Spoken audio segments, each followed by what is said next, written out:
Welcome to Crocodile MTG, your home of competitive, constructed play in the modern, standard, and legacy formats. Today's video was brought to you by all our wonderful sponsors, affiliates, and patrons. Thank you so much for supporting the Crocodile MTG channel, and we hope you enjoy today's video. Hello everyone and welcome. My name is Jordan with Crocodile MTG here, bringing you another Magic the Gathering video. Today we're going to be taking a deep dive into Pioneer, so I hope you're all ready and joining us today. Thank you so much for being here. Real quick, I want to give a huge shout out to our awesome sponsor, ManaTraders.com. ManaTraders is an awesome card rental service where you pay a subscription fee every month, and you can pretty much rent any deck on the MTG market throughout Modern, Standard, Pioneer, Legacy, all of those. They are what we are using today to rent the deck that we are playing on stream. So thank you so much for being here. And thank you, ManaTraders, for the awesome sponsorship you guys gifted us. So today we're going to be taking a deep dive into Felidar Guardian Saheeli combo, also known as the Copycat combo.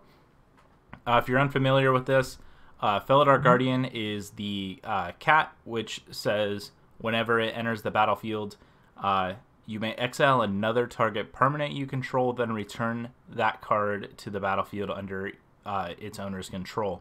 So what you do with Felidar Guardian is you play Saheeli Rai, and Saheeli says it's a legendary planeswalker, and you can +1 to scry 1 and deal 1 damage to each opponent. But where it combos with Felidar Guardian is you can -2 it. So the -2 on Saheeli says create a token that's a copy of target artifact or creature you control, except it's an artifact in addition to its other types. That token gains haste and exile it at the beginning of the next end step.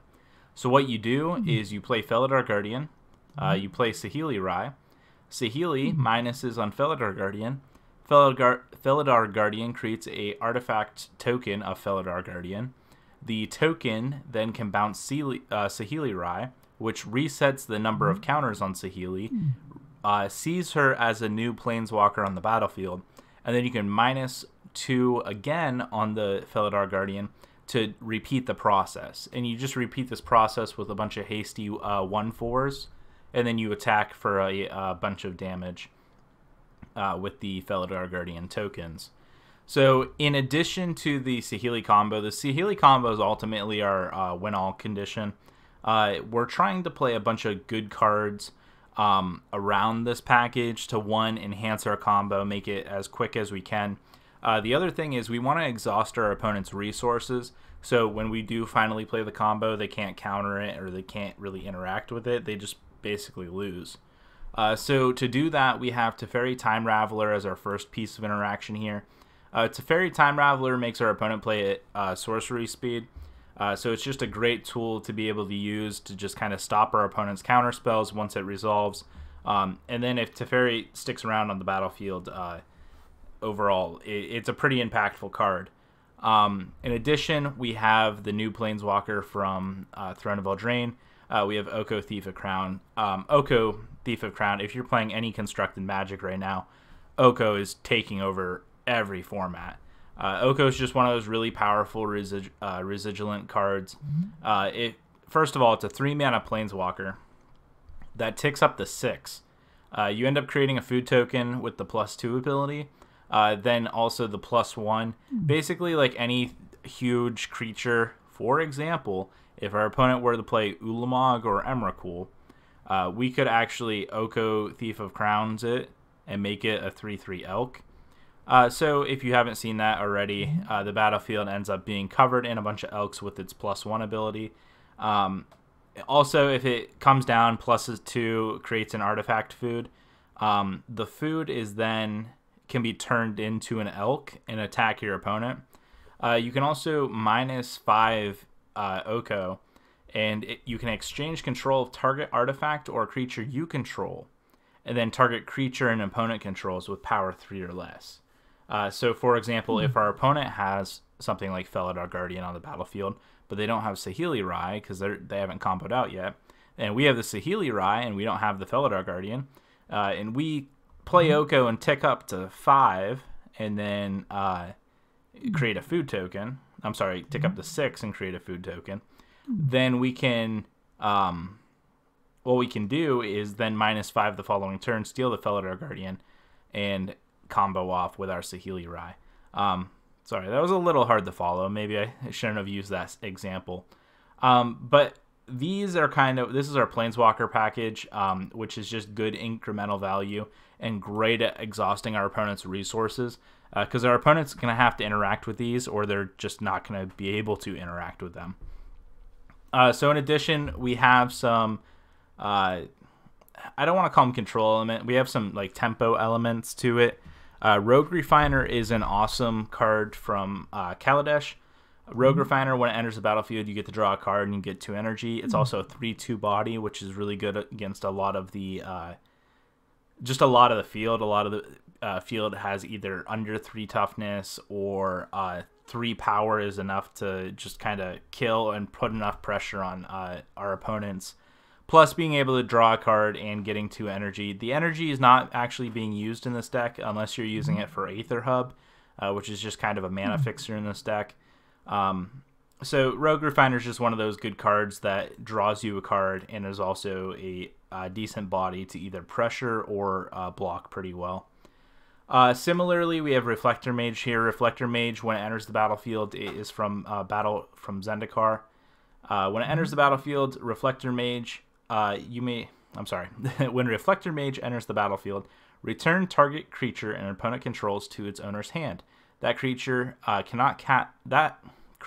owner cannot cast the spell with the same name as that creature until the end of your next turn.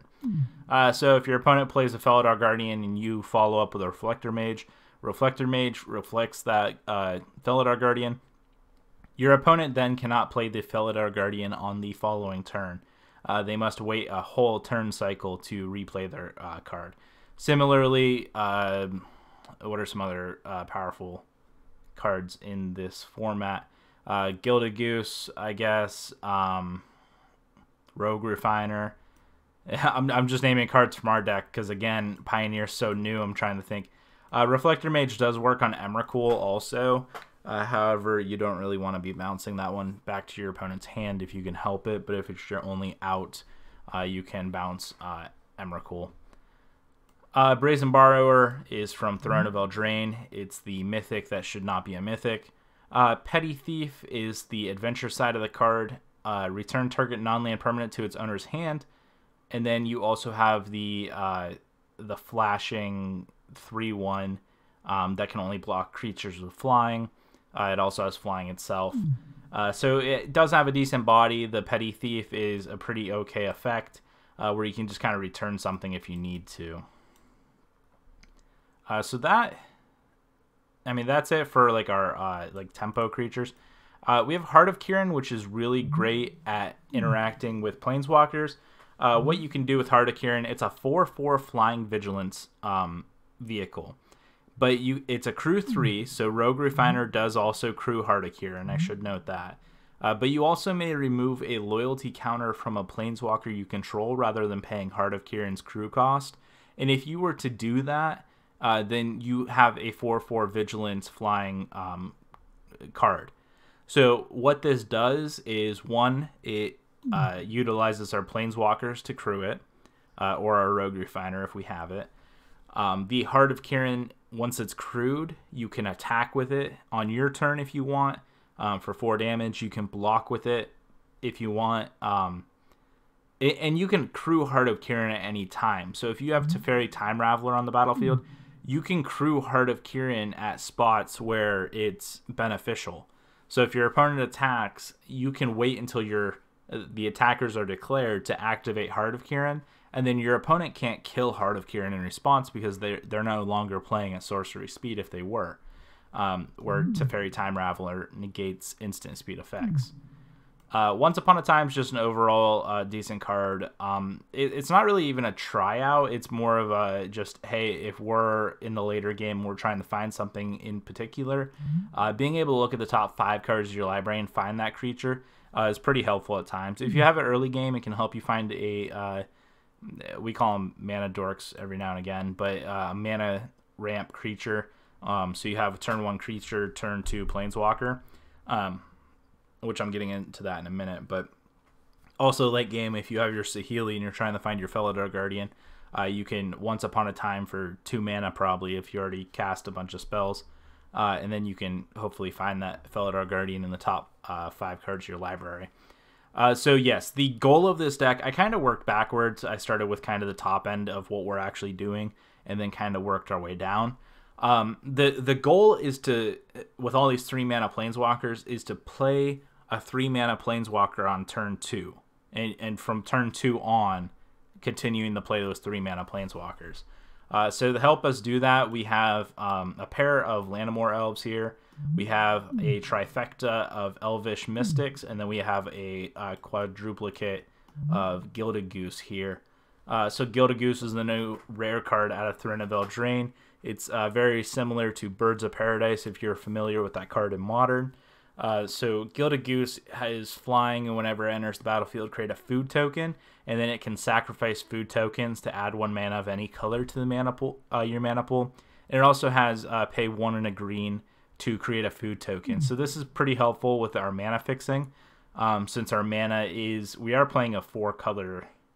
Are we playing a 4-color deck? Yeah, we're playing a, right? No, we're playing a 3-color deck. No, we are playing a 4-color deck because we have Wild Slash in here also. So we are playing a 4-color deck here. So again, white, blue, red, green. Yes, 4 colors. We are playing 4 colors. Gilded Goose here is a great effect. If you have Gilded Goose on turn 1, and you can turn to Saheeli, Teferi, Oko. We want to be mulliganing aggressively into these hands that have turn 2 Planeswalker and so forth. Similarly to Once Upon a Time, trying to find our Felidar Guardians, or if we need an early creature, we also have the card Oath of Nissa. This is also a mana fixer. In addition, so I'll go over the card. This is a card from Battle from Zendikar. Oath of Nissa. Whenever Oath of Nissa enters the battlefield, you can look at the top 3 cards of your library. You may reveal a creature, a land, or a planeswalker from among them and put it into your hand. Put the rest on the bottom of your library in any order. Oath of Nissa, that effect alone is very similar to Ponder, which is a very broken card in Legacy, and it's banned in Modern. So Oath of Nissa is extremely powerful when you're trying to find, 1, your combo pieces, because it can find either a creature or a planeswalker. 2, if you're trying to fix your mana, it can find a land, it can find a planeswalker, it can find a creature. But if you're also trying to fix your mana, Oath of Nissa has one more effect, and that effect is you may spend mana as though it were any color to cast planeswalker spells. So that doesn't matter even where the mana is coming from. If it's coming from a Lanamore Elves and a Aether Hub and a Breeding Pool, and a Botanical Sanctum, it doesn't matter. So essentially, if you don't even have like a red mana source and you have an Oath of Nissa, you can still cast your Saheeli Rise. So the red cards in this deck are only Saheeli Rai and Wild Slash here. We have 2 cards in our sideboard we'll get to here in a minute. But we don't need our red sources essentially as strongly as we need our green sources and our blue sources. So with that, we're just splashing a red in our deck. So if we don't have red in our lands on our battlefield, if we have an Oath of Nissa, we can still cast our Saheeli and still get the combo off. So that's super powerful here. So again, one last card in our deck here, other than our mana, is Wild Slash. Wild Slash is pretty much a shock. It's a little bit better than a shock, but not so much applicable in this deck because we are less likely to get Ferocious. So Ferocious is if you control a creature with power 4 or greater, damage can't be prevented this turn. So with that said, the Ferocious ability, I guess it works with Heart of Kirin, I lied. So if you have Heart of Kirin, you can Ferocious and deal 2 damage to something, and if it has if it has any effect, like if you're dealing with like a pro-green opponent, like your opponent has like protection from green, and you attack in with, say, like your Elvish Mystic, and or Rogue Refiner, and they block. If you play Wild Slash on something, it says if you control a creature with power 4 or greater, damage can't be prevented this turn. So as long as you have Heart of Kirin or some sort of 4, if you steal something with Oko and get it up to like 4 power or something, as long as you have a creature with power 4 or greater, damage can't be prevented, which means protection doesn't actually work. So it's not going to come up that often, but when it does, you can see why Wild Slash is in here better than Shock. As far as our mana base goes, just kind of rounding out the main deck here, you know, it's kind of spread across. We're still trying to figure out the mana base, what is right for Pioneer, what is not right. And this is just, you know, 3 Aether Hubs, 4 Botanical Sanctums, 4 Breeding Pool. We have 3 Inspiring Vantage. So I'm a little half and half on the Inspiring Vantage and Botanical Sanctum items, just because they're great early, but later in the game, if we want to hit our 5th mana source or something, Inspiring Vantage and Botanical Sanctum are a little rough later in the game. And it also, if it's our only card in hand, it incentivizes us to play the land, because if we end up needing the land later down the road, we don't want to play a tapped land. So we have an island here. That's our sole basic. There's not a lot of mana hate from what I've seen in Pioneer so far, so we don't have to worry about something like Blood Moon like we do in Modern. So we're just kind of playing a bunch of dual lands. Mana Confluence, similar to Aether Hub, we pay 1 life and you can add 1 mana of any color to your mana pool. Aether Hub uses energy and not life to do the same thing. We have 3 Temple Gardens here, 1 Stomping Ground, and a Yavimaya Coast. Again, the mana base is pretty straightforward. There's a couple 1-ofs in here, until we figure out exactly what the mana base should be. This is kind of how it's staying. So in the sideboard here, we have Righteous Surge. Destroy target black or red creature that's attacking or blocking. You gain 2 life. This is just kind of the Khanza Tarkir hate piece that I feel is most impactful in our deck.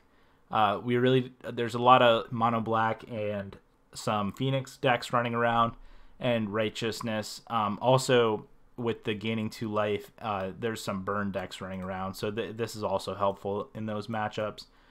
We have Rest in Peace for things like that are playing Emrakul, the Promise End. In addition, we have Rest in Peace in here for the Phoenix matchups. So if we're playing against either of those, we're going to be bringing those in. Deafening Silence we have against either the Kethis combo or, again, Is It Phoenix. Those decks have been running around and putting up pretty good results. So we want to just try our best against those, and hopefully Deafening Silence will come in early enough where it has a major impact against our opponent, and we don't have to worry about them casting multiple spells a turn. Veil of Summer is for our control matchups and also our Thoughtseize matchups. We really want to have Veil of Summer against removal, especially if we play if we have Saheeli on the battlefield and we're trying to play Felidar Guardian. We want to make sure we have that green mana up for Veil of Summer, or at least like hiding it, and then we can get our combo off as long as they don't have a second removal spell. Mystical Dispute in here for anything blue. Our control matchups, or Is It Phoenix matchups. Mystical Dispute is basically a mana leak for 1 mana against blue. Otherwise, it's 3 mana against everything else. So this is mainly just for our blue matchups. I don't think we're going to be trying to control the board against anything else. I think we're just going to be trying to play our matchup and try our best. So Night of Autumn in here. Night of Autumn is just kind of one of those universal sideboard cards. You can make it a 4/3 if you need to against aggressive decks. You can destroy target enchantment or artifact against decks that those matter. For example, the Hardened Scales decks that are running around right now. And then against burn, you can gain 4 life, or against any aggressive matchup, really, you can gain 4 life. Deafening Clarion in here for those aggressive matchups as well. Again, very similar. You can deal 3 damage to each creature. which actually in our deck, if we have Felidar Guardian down, it doesn't actually kill our Felidar Guardian combo piece, which is actually really good for us. But again, Deafening Clarion, being able to on turn 3 or turn 2, if absolutely necessary, just board wiping a bunch of smaller creatures away, or giving all your creatures lifelink is very impactful as well. If you're Felidar Guardian comboing and you Deafening Clarion to clear the way of the board, you can give all your Felidar Guardians lifelink, and then you can swing in for infinite and gain infinite if you really want.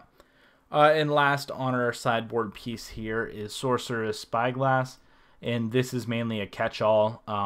Against Planeswalker decks, we want to bring it in against anything, like if there's a really powerful Deathray Shaman deck or something. We just want to catch-all answer. We don't have Pithing Needle. Do we have Pithing Needle in this format? Let me look. I don't actually remember. I don't. I'll double check. I might not know any. Oh, okay. We do have Pithing Needle in this format. So we'll see. Sorceress Spyglass isn't bad because you get to look at your opponent's hand. So that's basically free information in addition to it for an extra mana. But we'll see if Pithing Needle needs to come in. Once the decks become more standardized and you can prepare a little better for Pithing Needle, like if you know what's coming, you can Pithing Needle a little easier. Otherwise, Sorcerer's Spyglass kind of gives you that free information, especially if you're against a deck like ours where we have multiple Planeswalkers. You want to be able to look at your opponent's hand, see exactly what they're doing, what they have, what they're working with, and then you want to kind of eliminate the best choices possible from there. Yeah, but that is the 4-color Copycat combo deck. So thank you all so much for joining me, and we're going to jump into some matches here. Thank you so much for watching. Please go hit that like and subscribe button if you enjoyed today's video. For your custom playmats, mousepads, and more, head over to Inked Gaming. Use promo code crocodilemtg10 to receive 10% off your order. Today's video was brought to you by all our wonderful sponsors, affiliates, and patrons.